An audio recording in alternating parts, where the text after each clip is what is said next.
बहुत दिन है आम ये कोविड वैक्सीनेशन बाबद रे शुणी आसचु समस्त मन में उत्कंठा रही यह केबे कार्यकारी हम एवं यार सुफल केबे आमर भाई भौणी मानक मिल से विषय रे एक गुरुत्वपूर्ण आलोचना चक्र नहीं आम आज आपण मान सम्मुख उपस्थित आम सहित उपस्थित अच्छा आपण मानकर चिर परिचित प्रोफेसर जयंत कुमार पंडा श्रीरामचंद्र भंज मेडिकल कॉलेज भेषज विभाग विभागीय मुख्य आपण को मु समस्त को एथि स्वागत करुच्ची ता सहित प्रोफेसर पंडा को मध्य स्वागत करुच्ची। सर नमस्कार।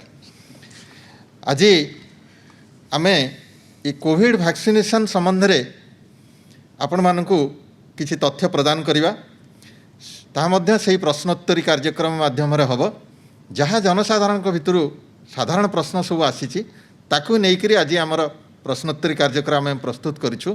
मोर विश्वास आपण माने याकू ठीक भाव में उपभोग करेंगे।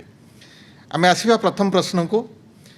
प्रथम प्रश्न आज रही जे जो कोविड टीका आम प्रस्तुत कले जदि आम देखा अन्य क्षेत्र में अन्य रोग विरुद्ध जो टीका प्रस्तुत करा जायछि ताकू बहुत दिन धरी परीक्षा निरीक्षा करके प्रस्तुत आम करथिले किंतु ये कोविड टीका खूब कम दिन भितर प्रस्तुत करा जायछि। एठी जनसाधारण प्रश्न करुचंदी जे ये टीका इतने कम दिन भितर प्रस्तुत करा जायथिबार यह प्रकृत में निरापद और फलप्रद हम कि सारे यार उत्तर टिके दयाकर देवे। आम जाचे जेकोसी टीका बा औषध देश में प्रस्तुत हुए ताहा drug controller general of India और रेगुलेटरी अथॉरिटी द्वारा पुंखानुपुंख भाव में परीक्षा निरीक्षा हला परे तार अनुमति प्रदान करा जाय थाए। जेहेतु गत पाखापाखि 10 मास धरी टीकार परीक्षा चली विभिन्न पर्यायर ताहा उत्तीर्ण होईची और व्यवहार पाई उपयोगी होईची आपण निश्चित न रहंतु यह निश्चित भाव में निरापद और फलप्रद। वर्तमान आम आसवा द्वितीय प्रश्न को जे ये टीका नवा बाबद आम शुणुचे जे प्रथम पर्यायर किसी लोक दिज्व तापर परवर्ती पर्यायर आउ किसी लोक दिज्व एमती एमती भाव में आम संपूर्ण जनसाधारण को टीका देवार व्यवस्था करवा। तेज गोटे बड़ प्रश्न आसुची जे ये टीका समस्त बाध्यतामूलक कि यही जो टीका बाध्यतामूलक नुहे यह इच्छाधीन किंतु आमे जदि निजको संक्रमण रक्षा करने को चाहिए और समाज रे कोविड संक्रमण को रोकवा को प्रयास करने को चाहिए निहाती भाव में आम टीका नवा उचित कहीं केवल निजको नुहे समस्त को ताहा साहाय्य करिवो। वर्तमान आम जा आमर तृतीय प्रश्न को जे ये टीका समस्त को एक समय दबार व्यवस्था सरकार करचंती ना नहीं पर्यायक्रमे दबा। यह पर्यायक्रमे दबार व्यवस्था होती कहीं जो मैंने सीधा सड़क भूताणुर संस्पर्श में आसुचंती और जो मानू चिकित्सा कला समय ट्रांसमिटेड हबार रिस्क बेसी थाए बा जो मानकर शारीरिक बा स्वास्थ्यगत समस्या थाए से मानक प्रथम पर्यायर टीका देवार व्यवस्था करा जायछि। जो हेल्थ केयर वर्कर्स आउ वयस्क लोक तथा कोविड वॉरियर्स एमानक परे पर्यायक्रमे अन्य माने एई टीका नेबे और ता द्वारा बेसी आक्रांत हबार संभावना थिबा लोकंकर आमे प्रथमे सुरक्षित कर सारा परे समस्त को दबार व्यवस्था करि परिबा। ये गोटे कथा अपन सार कहले जे जो माने स्वास्थ्यकर्मी जो माने कि रोगी प्रत्यक्ष संस्पर्श में आसुचंती सेमानंको प्रथम पर्यायर टीका देवार व्यवस्था करा जायछि। अनेक स्वास्थ्यकर्मी प्रश्न करुचंती केवल से स्वास्थ्यकर्मी मानंको दिया प्रथम पर्यायर ना नहीं तांकर परिवार वर्ग को मध्य एथरे अंतर्भुक्त कराइछि। परिवार वर्ग को आमे अंतर्भुक्त करि परिनहु कहीं जेहेतु सेमानंकर इन्फेक्शन चांसेस बेसी से स्वास्थ्यकर्मी माने डॉक्टर दीदी आउ जो माने कि सम्मुख योद्धा सेमानंकर चांसेस बेसी प्रथमे सेमानंको सुरक्षित कला परे तांको परिवार सुरक्षा योजना करा जाय परिबो। अच्छा एबे गोटे प्रश्न सार आसुची जे वर्तमान सुधा अनेक गुड़िए टीकार ना आम शुणुचु कोविड विरुद्ध रे अनेक गुड़िए टीका मध्य उपलब्ध हो सारे तेबे आमर जो टीका दिज्व जे कौ टीकाटी आम निर्दिष्ट भाव में आम देश रे बा आम राज्य रे व्यवहार करुचे सेटा केमती स्थिर करा जायछि। प्रथम मु कही जो drug controller general of India और रेगुलेटरी अथॉरिटी प्रत्येकटी टीकार मान परीक्षा करछंती और आम देशर जलवायु आम लोकंकर आवश्यकता ताकू नहीं उपयुक्त टीका स्थिर करा जायछि। तेणु आपण निश्चित रहंतु जेते प्रकार टीका पृथ्वी रे उपलब्ध होईची सबुठारु उत्कृष्ट टीका जहाँ भारतवासी उपयुक्त तार व्यवहार होची हेले गोटे कथा हमको मन रखा पड़ो जो टीकार प्रथम डोज आम नवा प्रथम मात्रा आम नवा 28 दिन पर से ही टीकार ही द्वितीय मात्रा आमको नवाक हम। अच्छा जदि सर किसी लोक या भितर आम जानी अनेक लोक आमर कोविड रे आक्रांत होकर भल हो सारी से ये टीका नबर आवश्यकता केते? पोस्ट कोविड बा कोविड परवर्ती अवस्था जो माने अच्छी से देहरे केते मात्रार एंटीबॉडी तैयारी होईची ताहा जानिबा कष्टकर कहीं कोविड सामान्य मध्यम और गुरुतर हो पारे से परिस्थिति रे देहरे संपूर्ण रेजिस्टेंस बा एंटीबॉडी फॉर्म करने और रोग प्रतिरोधक शक्तिर विभिन्न प्रकार उपाय डेभलप करने से माने मध्य जो माने कोविड रे आक्रांत होइचंती कोविड टीका नहीं जिबा उचित जद्वारा कि तांकर रोग प्रतिरोधक शक्ति संपूर्ण हबो और से माने रक्षा पाइबा सह समाज परिवार और अन्य माने मध्य रक्षा पाई परिबे। आउ किछि लोक सर अछंती जो माने वर्तमान कोविड पॉजिटिव बोली चिन्हट हो सारी किंबा संदेह घर अछंती सेमानक ये टीका आमे देई परिबा कि?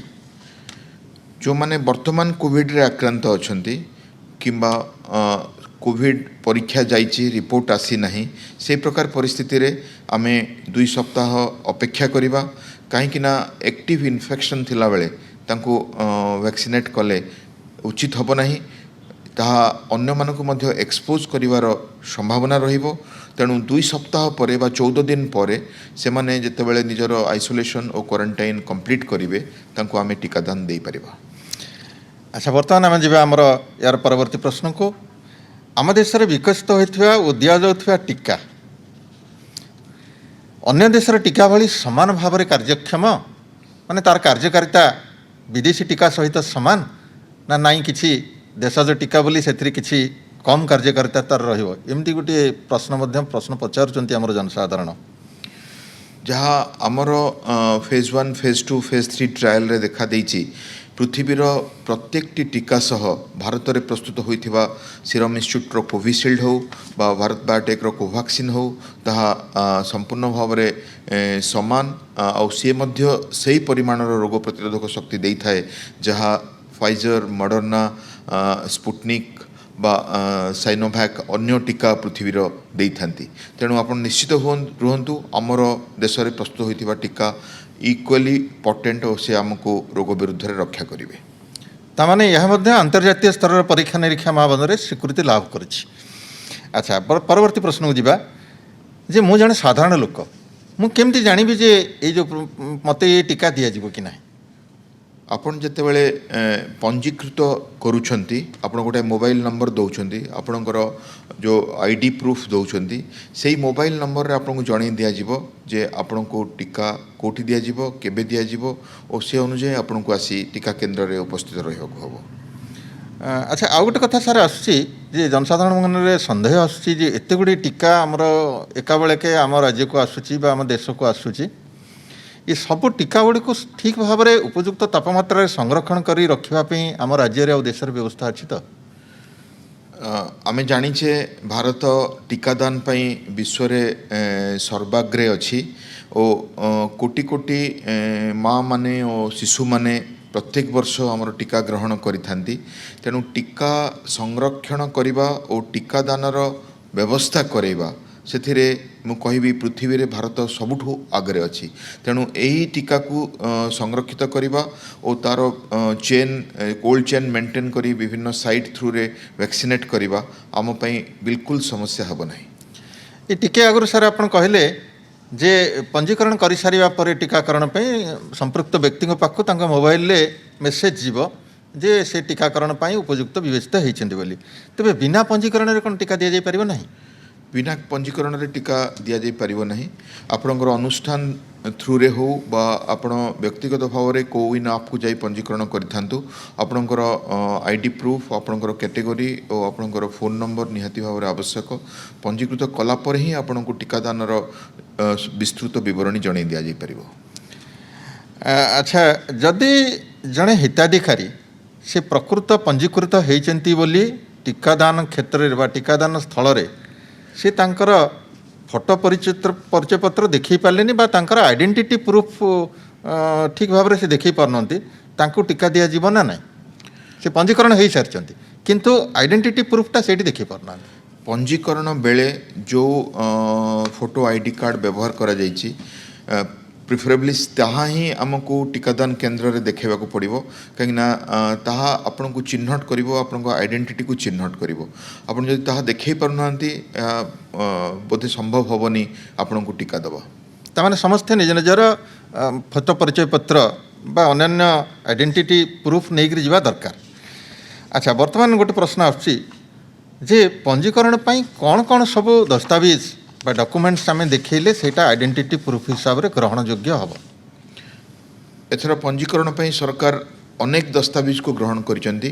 ଆମ ତ ଆଧାର କାର୍ଡ଼ ପ୍ରାୟତଃ ସମସ୍ତେ ବ୍ୟବହାର କରନ୍ତି, ତା ଛଡ଼ା ପାନ୍ କାର୍ଡ଼, ପାସପୋର୍ଟ, ଏପରିକି ଆମର ବ୍ୟାଙ୍କ ବା ପୋଷ୍ଟ ଅଫିସର ସେଭିଙ୍ଗସ୍ ବ୍ୟାଙ୍କ ପାସବୁକ୍ ଓ MLA MP ମାନେ ନିଜର କନଷ୍ଟିଚୁଏନ୍ସିରେ ଦେଇଥିବା ଆଇ କାର୍ଡ଼, ଅଫିସ୍ ଦେଇଥିବା ତାର କର୍ମଚାରୀମାନଙ୍କୁ ଆଇ କାର୍ଡ଼ ଆଉ ଏପରିକି ମନରେଗା ଆଇ କାର୍ଡ଼ ଓ ବିଭିନ୍ନ କାମ କରୁଥିବା ଜାଗାରେ ଇସ୍ୟୁ ହୋଇଥିବା ଆଇ କାର୍ଡ଼ ମଧ୍ୟ ଏହି ପର୍ପସ୍ରେ ଗ୍ରହଣଯୋଗ୍ୟ ହେଇଛି।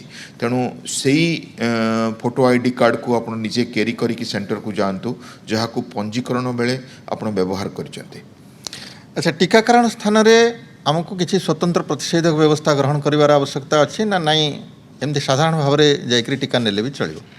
ଆମେ ଯାହା ସବୁବେଳେ ବ୍ୟବହାର କରୁଛେ ଯେଉଁ ପ୍ରତିଷେଧକ ବ୍ୟବସ୍ଥା, ଯେମିତିକି ମାସ୍କ ପିନ୍ଧିବା, ସାମାଜିକ ଦୂରତା ରକ୍ଷା କରିବା, ହାତ ସାନିଟାଇଜ୍ କରିବା, ତାକୁ ନିହାତି ଭାବରେ ଟିକାକରଣ କେନ୍ଦ୍ରରେ ମଧ୍ୟ ଆମେ ବ୍ୟବହାର କରିବା ଓ ଟିକା ନେବା ପରେ ମଧ୍ୟ ବ୍ୟବହାର କରିବା।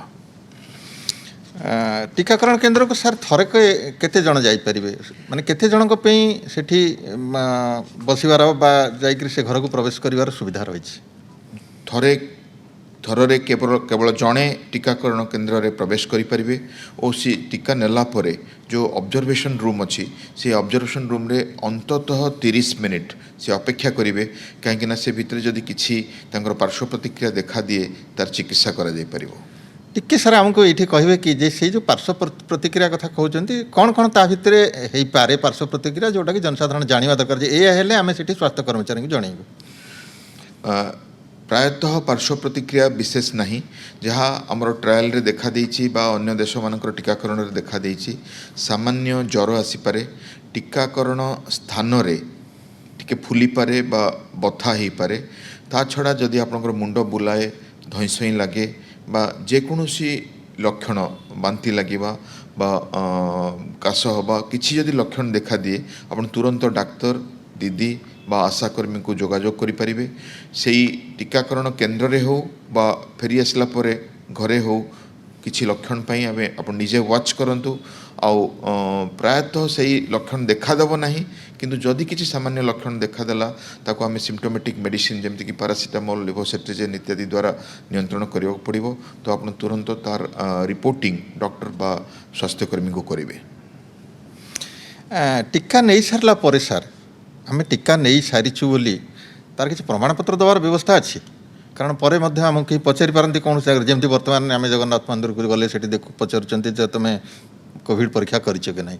ସେମିତି କୌଣସି ଜାଗାରେ ହୁଏତ କି ଆମେ ବାହାର ରାଜ୍ୟକୁ ଯାଉଛେ ଆମକୁ ପଚାରି ପାରନ୍ତି ଯେ ତୁମେ ଟିକା ନେଇଛ କି ନାହିଁ, ତାର ଦେବାର ପ୍ରମାଣପତ୍ର କିଛି ବ୍ୟବସ୍ଥା ଅଛି କି ସରକାରଙ୍କ ତରଫରୁ? ଆମେ ଯେଉଁ ମୋବାଇଲ ନମ୍ବର ରେଜିଷ୍ଟ୍ରେସନ୍ କରିଥିବା ସେଇ ମୋବାଇଲରେ ଆମର ଟିକାର ମାତ୍ରା ପରେ ଟିକାକରଣ ମେସେଜ୍ ଆସିଯିବ। ଆଉ 2ଟି ଡୋଜ୍ ନେଲା ପରେ ଆମର QR କୋଡ଼୍ ମାଧ୍ୟମରେ ଟିକାକରଣ ସାର୍ଟିଫିକେଟ୍ ମଧ୍ୟ ହିତାଧିକାରୀଙ୍କୁ ଦେବାର ବ୍ୟବସ୍ଥା ହେଇଛି।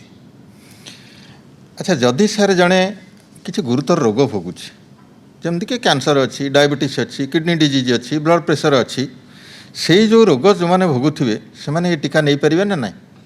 ସେମାନଙ୍କୁ କୋଭିଡ଼ ହେବାର ସମ୍ଭାବନା ବେଶୀ।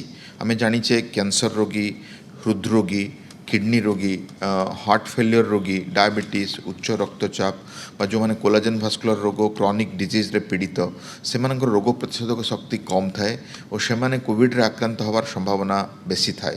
ତେଣୁ स्वास्थ्यकर्मी वयस्क लोकों पर सरकार स्थिर करिसेंती एई प्रकार लोकों को अग्राधिकार भित्तिरे टीका दिया तेणु से माने निहाती भाव में टीका नेबे और टीका नवा द्वारा तांकर कौनसी प्रकार क्षति होवार आशंका नहीं। आम सार तो आमर टीकाकरण आगु देश विभिन्न रोग विरुद्ध चली विभिन्न प्रकार टीकार भिन्न भिन्न मात्रा नवार अच्छी जमती बीसीजी टीकार मात्र गोटे मात्रा जीवन सारा नवाक पड़ुची पेंटाभालेंटर 3टा डोज नापी पड़ुची तेबे यही जो कोविड टीका आसूची यार कौन गोटे मात्रा नवाक पड़ो ना गोटे अधिक मात्रा नवाक पड़ो जदि हाँ ताले केते मात्रा नवाक पड़ो। वैज्ञानिक परीक्षा निरीक्षा जहाँ देखा देछि प्रथम मात्रार 28 दिन पर आमे द्वितीय मात्रा टीका हिताधिकारी मानक दे थाउ और सेथिरे जो इम्यूनिटी बा रोग प्रतिरोधक शक्ति डेभलप करवा संपूर्ण होता है। द्वितीय मात्रा नबार 15 दिन पर बा 2 सप्ताह पर जो आमर एंटीबॉडी फॉर्मेशन और इम्यून एबिलिटी कंप्लीट होता है तेणु 4 सप्ताह बा 28 दिन अंतर दुईटी मात्रा नियाजिबो और तार मध्य 2 सप्ताह हमको अपेक्षा करियो पड़िबो संपूर्ण फल पाइबा पाई।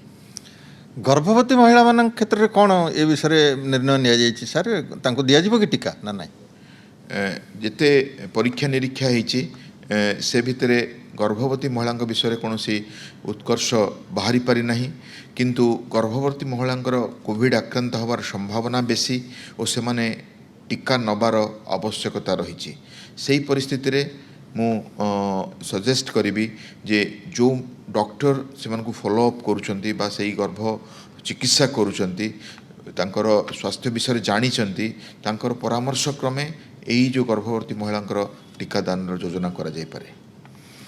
अच्छा ये जो टीका सार दि जाऊँगी पिला क्षेत्र में विषय कौन निर्णय नि पिला माने टीका नहीं पारे ना कौन गोटे निर्दिष्ट बयस सीमा बर्तमान दबार व्यवस्था है जेहेतु टीकार जो परीक्षा निरीक्षा 18 वर्षर ऊर्ध्व व्यक्ति मान करा जायछि टीकार रेकमेंडेशन होइछि जे आमे 18 वर्षर ऊर्ध्व व्यक्ति को ही एही टीका दबा।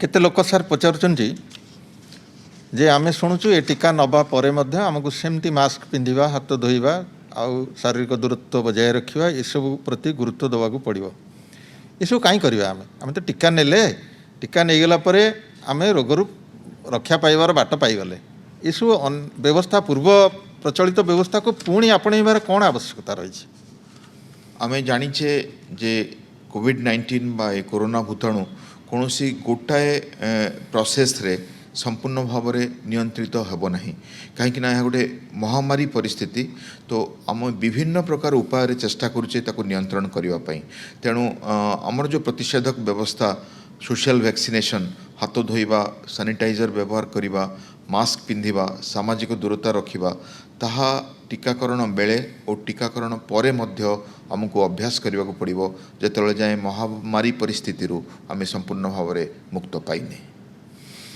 ये निकट अतीत सारे आम शुणिलु जे ब्रिटेन रु गोटे नुआ स्ट्रेन भाइरस गोटे नुआ प्रजातिर भाइरस ये कोविड भाइरस विभिन्न आड़ को जाइए आम देश को मध्य एटा प्रवेश कर सारी सौभाग्यवशतः आम राज्य में यह प्रवेश करनी एपर्यंत तेज ये जो टीका आम नवा से नुआ प्रजातिर भाइरस विरुद्ध रे यह काम करिवो कि ब्रिटेन स्ट्रेन विषय समग्र विश्व आतंकित आम जाचे ब्रिटेन अवस्था वर्तमान कौन अच्छी किंतु सौभाग्यवशतः आम से रक्षा पाइचे हेले विभिन्न टीका अधिकारी तांकर परीक्षा द्वारा यह निश्चित करिसेंती जे एही टीका यही जो ब्रिटेन स्ट्रेन और चेंज होथवा जेकोसी स्ट्रेन विरुद्ध रे मध्य सुरक्षा देव।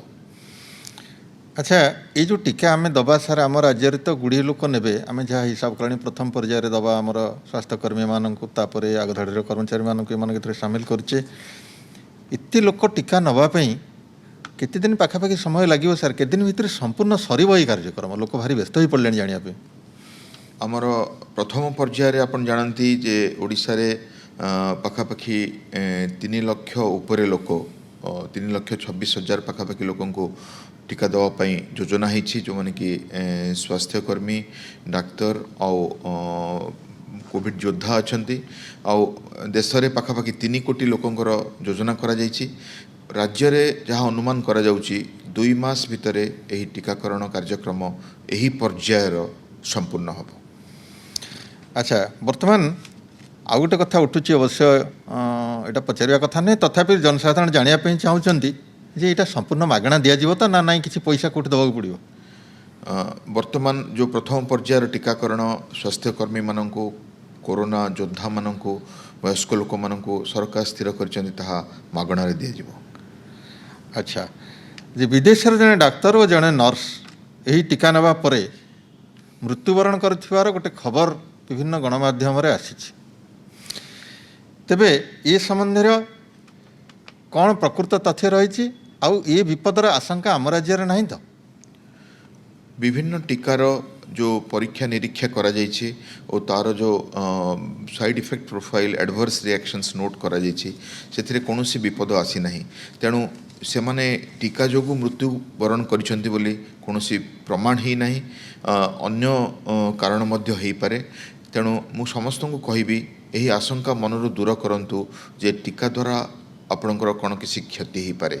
ଟିକା ଯୁକ୍ତିଯୁକ୍ତ ଭାବରେ ତିଆରି କରାଯାଇଛି, ବିଜ୍ଞାନ ସମ୍ମତ ଉପାୟରେ ତିଆରି କରାଯାଇଛି ଓ ତାହା ଏଥିପାଇଁ ତିଆରି କରାଯାଇଛି ଆପଣଙ୍କୁ, ଆପଣଙ୍କ ପରିବାରକୁ ଓ ସମଗ୍ର ସମାଜ, ରାଜ୍ୟ ଓ ଦେଶକୁ ପ୍ରତିରକ୍ଷା ଯୋଗାଇ ଦେବା ପାଇଁ।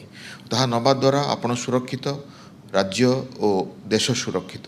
ତାକୁ ବିନା ଆଶଙ୍କାରେ ଆମେ ନେବା, ଗ୍ରହଣ କରିବା ଓ ତା ଦ୍ୱାରା ଏଇ ଯେଉଁ ମହାମାରୀ ଯୁଦ୍ଧରେ ଆମେ ବିଜୟୀ ହୋଇପାରିବା। ଆଚ୍ଛା, ଏମିତି କିଛି ଲୋକଙ୍କ ପାଇଁ ଏଇଟା ଆବସଲ୍ୟୁଟ୍ କଣ୍ଟ୍ରାଇଣ୍ଡିକେସନ୍ ଅଛି କି? ଅର୍ଥାତ୍ ସେ ବ୍ୟକ୍ତି ଜମା ଏ ଟିକା ନେବା ଉଚିତ ନୁହେଁ, ଏମିତି କିଛି ବ୍ୟକ୍ତି ଅଛନ୍ତି କି? ଆମେ ସାଧାରଣତଃ ଟିକା ସେମାନଙ୍କୁ ଦେଇନଥାଉ ଯେଉଁମାନେ ଟିକା ବା ଟିକାର କୌଣସି କମ୍ପୋନେଣ୍ଟ ପ୍ରତି ଏଲର୍ଜିକ୍ ଥାଆନ୍ତି। ଯଦି ସେମିତି କିଛି ନଜିର ଥାଏ ତାହେଲେ ତାଙ୍କୁ ଦେବା କଥା ନୁହେଁ। ଆଉ ଯେଉଁମାନେ ଅତି ଗୁରୁତର ଅଛନ୍ତି ବା ଅନ୍ୟ ରୋଗରେ ପୀଡ଼ିତ ଅଛନ୍ତି ବା ତାଙ୍କ ଦେହ ଠିକ୍ ନାହିଁ, ତାଙ୍କର ଇମ୍ୟୁନ୍ ସିଷ୍ଟମ୍କୁ ଆମେ ଠିକ୍ ଭାବରେ କାମ କରିବା ପାଇଁ ଆଶା କରୁନେ, ସେମାନଙ୍କ ପାଖରେ ହୁଏତ ଟିକା ବିଶେଷ ଲାଭପ୍ରଦ ନ ହୋଇପାରେ। ନହେଲେ 18 ବର୍ଷରୁ ଉର୍ଦ୍ଧ୍ୱ ପ୍ରତ୍ୟେକ ବ୍ୟକ୍ତି ଯେଉଁମାନଙ୍କୁ କୋଭିଡ଼ ହେଇଛି ବା କୋଭିଡ଼ ହେଇନି, ଯେଉଁମାନେ ସମ୍ମୁଖ ଯୋଦ୍ଧା ଭାବରେ ଅଛନ୍ତି ବା ସେମାନଙ୍କୁ ହେବାର ରିସ୍କ ଅଛି, କୋମର୍ବିଡ଼ିଟି ଅଛି, ସେମାନେ ନିହାତି ଭାବେ ନେବା ଦରକାର, ଯାହାକି ବ୍ୟକ୍ତିଗତ ସୁରକ୍ଷା ଓ ଗୋଷ୍ଠୀ ସୁରକ୍ଷା ଉଭୟ ପ୍ରଦାନ କରିବ। ବହୁତ ବହୁତ ଧନ୍ୟବାଦ ସାର୍। ବହୁତ ସୁନ୍ଦର ଭାବରେ ଜନସାଧାରଣଙ୍କ ମନରେ ଉଙ୍କି ମାରୁଥିବା ଅନେକ ସାଧାରଣ ପ୍ରଶ୍ନ এই କୋଭିଡ଼ ଟିକା ସମ୍ବନ୍ଧୀୟ ତାର ଉତ୍ତର ଆପଣ ସେମାନଙ୍କୁ ଦେଇଛନ୍ତି, ତାଙ୍କର ସନ୍ଦେହ ମୋଚନ କରିଛନ୍ତି। ମୁଁ ଭାବୁଛି ଭାଇ ଭଉଣୀମାନେ ଏଥିରେ ତାଙ୍କ ମନରେ ଉଠୁଥିବା ବିଭିନ୍ନ ଦ୍ୱନ୍ଦ୍ୱକୁ ଦୂର କରିପାରିଥିବେ। ଆମେ ଚେଷ୍ଟା କରିବୁ ଆଗାମୀ ଦିନରେ ଆଉ କିଛି ତଥ୍ୟ ମଧ୍ୟ ଆପଣଙ୍କ ସମ୍ମୁଖରେ ରଖିବା ପାଇଁ। ତେବେ ତା ପୂର୍ବରୁ ସମସ୍ତଙ୍କୁ ଅନୁରୋଧ କରିବି, ଏ ଯେଉଁ ଟିକାକରଣ କାର୍ଯ୍ୟକ୍ରମ ଆମେ କରିବା ପାଇଁ ଯାଉଛେ ଏଥିରେ କେହି ବ୍ୟତିବ୍ୟସ୍ତ ହୋଇପଡ଼ିବା ଆବଶ୍ୟକ ନୁହେଁ। ବ୍ୟତିବ୍ୟସ୍ତର ଦୁଇଟା ଅର୍ଥ ମୁଁ ବୁଝାଇବା ପାଇଁ ଚାହୁଁଛି ଯେ ନା ଏ ଟିକାକୁ ନେବା ପାଇଁ ତରତର ହେବା, ଆମେ କାହିଁକି ଆମକୁ ଆଗରେ ଦିଆଗଲାନି, ଅନ୍ୟମାନଙ୍କୁ ଆଗ ଦିଆଗଲା, ସେମିତି ଆଦୌ ଭାବିବା ଉଚିତ ନୁହେଁ। ସମସ୍ତଙ୍କୁ ଟିକା ଦିଆଯିବ, କିନ୍ତୁ ଧୀରେ ସୁସ୍ଥ ଭାବରେ ନୂଆ ଟିକାଟିଏ ଆମେ ତାକୁ ସବୁ ନିୟମ ପାଳନ କରି ଠିକ୍ ଭାବରେ ସମସ୍ତଙ୍କୁ ପର୍ଯ୍ୟାୟକ୍ରମେ ୟାକୁ ଦେବା, ସବୁ ଜନସାଧାରଣ ଏହା ପାଇବେ। ଦ୍ୱିତୀୟ କଥା ହେଉଛି ଯେ କିଛି ଲୋକଙ୍କ ମନରେ ଯେଉଁ ଅଯଥା ଭୟ ସୃଷ୍ଟି ହେଉଛି, ହେଇ ସେ ଗୋଟେ ସେ ଅମୁକ କେଉଁଠି ଫରେନ୍ କଣ୍ଟ୍ରିଜରେ କାହାର କ'ଣ ହେଇଗଲା କି ଅନ୍ୟ ଜାଗାରେ ବିଭିନ୍ନ ପ୍ରକାର ଉଡ଼ା ଖବର ସବୁ ଆସୁଛି, ଯାହା ସାର୍ କହିଲେ ଯେ ସେଗୁଡ଼ାକ ଯେ ଟିକାକରଣ ଯୋଗୁଁ ପ୍ରକୃତରେ ହେଇଛି ତାକୁ ଭାବିବା ଭୁଲ। ଅନେକ କାକତାଳୀୟ ନୀତିରେ ଅନେକ ଘଟଣା ଆମ ସମାଜରେ ଘଟେ, ଯାହାକୁ ଗୋଟେ କୌଣସି କାରଣ ନଥାଇ ମଧ୍ୟ ଗୋଟେ ଘଟଣା ସହିତ ସମ୍ପୃକ୍ତ କରିଦିଆଯାଏ। ମୁଁ ସବୁ ଭାଇ ଭଉଣୀମାନଙ୍କୁ ହାତ ଯୋଡ଼ି ବିନମ୍ର ଅନୁରୋଧ କରିବି ଯେ ସେମିତି ଉଡ଼ା ଖବର ସବୁ ଶୁଣନ୍ତୁ ନାହିଁ। ଯାହା ଆମେ କରିବା ପାଇଁ ଯାଉଛେ, ଯାହା ସରକାର କରିବା ପାଇଁ ଯାଉଛନ୍ତି ତାହା ବିଜ୍ଞାନ ସିଦ୍ଧ ଆଉ ବୈଜ୍ଞାନିକ ପରୀକ୍ଷା ନିରୀକ୍ଷା ପରେ ହିଁ ଲୋକମାନଙ୍କର ଭଲ ପାଇଁ ଏ କାର୍ଯ୍ୟକ୍ରମ ଆମେ ଗ୍ରହଣ କରୁଛୁ। ସମସ୍ତେ ମିଳିମିଶିକରି ଏଇ ଯେଉଁଭଳି ଭାବରେ ଏ ଟିକାଦାନ କାର୍ଯ୍ୟକ୍ରମ ଆମ ରାଜ୍ୟରେ ଗ୍ରହଣ କରାଯିବା ପାଇଁ ସରକାର ବ୍ୟବସ୍ଥା କରିଛନ୍ତି ତାକୁ ଫଲୋ କରନ୍ତୁ, ସେଥିରେ ସରକାରଙ୍କୁ ସହଯୋଗ କରନ୍ତୁ, ସ୍ୱାସ୍ଥ୍ୟକର୍ମୀମାନଙ୍କୁ ସହଯୋଗ କରନ୍ତୁ, ତାହେଲେ ଠିକ୍ ଭାବରେ ଏହି କାର୍ଯ୍ୟକ୍ରମ ଆମ ରାଜ୍ୟରେ କରାଯାଇପାରିବ। ଏବଂ ଅନ୍ୟାନ୍ୟ କାର୍ଯ୍ୟକ୍ରମରେ କୋଭିଡ଼ ସମ୍ବନ୍ଧୀୟ ଅନ୍ୟାନ୍ୟ କାର୍ଯ୍ୟକ୍ରମରେ ଯେମିତି ଆମେ ବିଶ୍ୱ ସମ୍ମୁଖରେ ଉଦାହରଣ ସୃଷ୍ଟି କରିଛେ, ଏ କୋଭିଡ଼ ଟିକାକରଣ କାର୍ଯ୍ୟକ୍ରମ ମଧ୍ୟ ସଫଳତାର ସହିତ ସମ୍ପୂର୍ଣ୍ଣ କରିକିରି ସମଗ୍ର ବିଶ୍ୱ ଆଗରେ ଓଡ଼ିଶା ଏକ ଉଦାହରଣ ସୃଷ୍ଟି କରିବ। ଧନ୍ୟବାଦ, ନମସ୍କାର।